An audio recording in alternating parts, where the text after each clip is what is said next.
outside of North Hall High School after news of this unbelievable tragedy. Again, the memorial is still growing. We've seen people place flowers outside it all day. Again, we're talking about 40-year-old Jason Hughes, which is a teacher and coach here at the school, killed in what police are calling a prank. Now, according to the sheriff's office, a group of teens tried to toilet paper Hughes' yard over the weekend, and when he came outside, deputies say the teens jumped into their two cars, and as Hughes approached the street, he tripped and fell into the road, and then deputies say one of those cars hit Hughes. Now, the driver, 18-year-old Jaden Wallace, has been charged with vehicular homicide, and today, as you mentioned, the teacher's family put out a statement to set the record straight. They say there was never any confrontation, and Hughes was actually playing along with the prank and waiting to, quote unquote, catch them in the act. Their statement reads in part, quote, "The students immediately tried to provide aid until the paramedics arrived. Jason loved these students and they loved him too. Our family fully supports getting the charges dropped for all involved." Now, a little while ago, I asked a criminal defense attorney if the prosecutor could hear the victim's family's cries. Listen. Prosecutors should take that into account. It doesn't mean it's dispositive. Just because the victim's family says we don't want to proceed doesn't mean that the prosecutor's just going to throw it out. The prosecutor will take that into account and will say, based on everything, including the wishes and requests of the victim's family, at that point, the prosecutor will then decide on whether to proceed or not to proceed. The fact that the victim's family is coming out and saying this is something that you don't see very often, especially in a case where someone has died tragically. You don't see that happen very often. So it really shows the relationship and the ultimate, the lack of intent from the students and the relationship between the students and the teacher.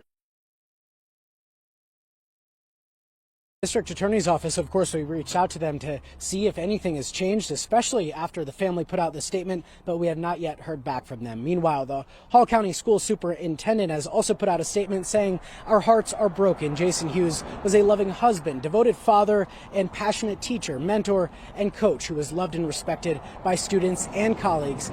He goes on to say, "He gave so much to so many in numerous ways as he faithfully served God. Our hearts and prayers go out to him and his family.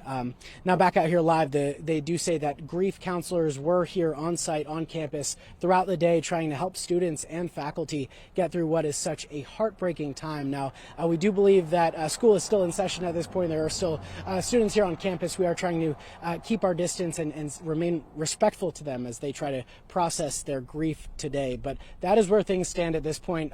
And again, now the ball seems to be in the district attorney's court, so to speak, Tom, whether or not these charges will change as a result of the victims.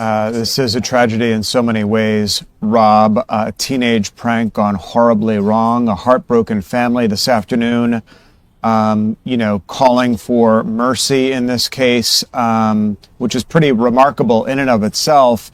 And a district attorney now in Hall County that has to make a decision. How do we proceed in this case? Because the defense attorney that you spoke to underscored just that point. What was the intent here? Obviously, there was none, even according to the victim's family. So I guess the next step there is to wait for the district attorney's decision as to how to proceed. Yeah, and that is part of the calculation that the prosecutor here in Hall County has to make is obviously the victim's wishes, or the victim's family's wishes rather, as well as the common public good. Would following through with this prosecution set some sort of message to students thinking about doing something similar? Again, this was never anyone's intent, as far as we could tell, for this to end this way. But part of the calculation that prosecutor, again, has to make is not only what the victim's family wants, but also what is in the common good for this community. So we'll have to wait and see how that decision